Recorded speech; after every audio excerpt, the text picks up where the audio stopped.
whenever the economy is suffering from inflation, we're going to need a contractionary fiscal policy. So on our fiscal policy sheet, when we're suffering from inflation or high prices or have a budget deficit, what we're going to do for aggregate demand is we're going to want to slow that down.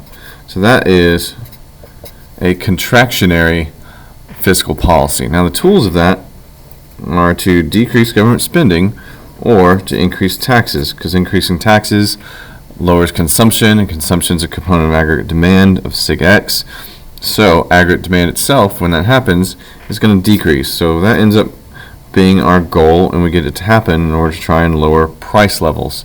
So if we can lower price levels, it also lowers GDP, which is unfortunately going to be a side effect. So it does lower inflation, but unfortunately it's going to cause unemployment to increase. So when all these things happen, those are our fiscal policy tools to fix inflation. However, if there is a crowding out effect, or this is actually going to be called crowding in. So whenever we have inflation and need to stop government spending, that can actually push us towards a government surplus. So a government budget surplus. We don't talk about it a lot because it pretty much never happens.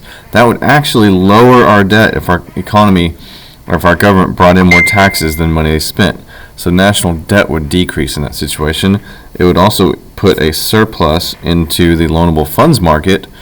The demand for money would decrease because the government's not going to need it to purchase assets or anything like that, or print bonds. So when the demand for the money market goes down or the supply goes up, that's going to make the real interest rate and the loanable funds market decrease, because the supply of loanable funds is where the real interest rate exists. And whenever the demand for money in the money market decreases, the nominal interest rate will decrease. So we know at low interest rates that we're going to get more investment. So at low interest rates, people will borrow and they'll purchase more capital, and that will make the PPC or long run supply shift outward or increase. Now when that happens, we're going to look at the net export effect of this. So if all of a sudden our bank accounts aren't paying a whole lot, then the foreign exchange market, they're not going to need our dollars. So the demand for the dollar is going to decrease. Now when the demand for the dollar decreases, that's going to make our currency depreciate in value. So when someone comes to trade in their money for our dollars, they get more of them and their purchasing power goes up. So they'll actually help us increase our exports.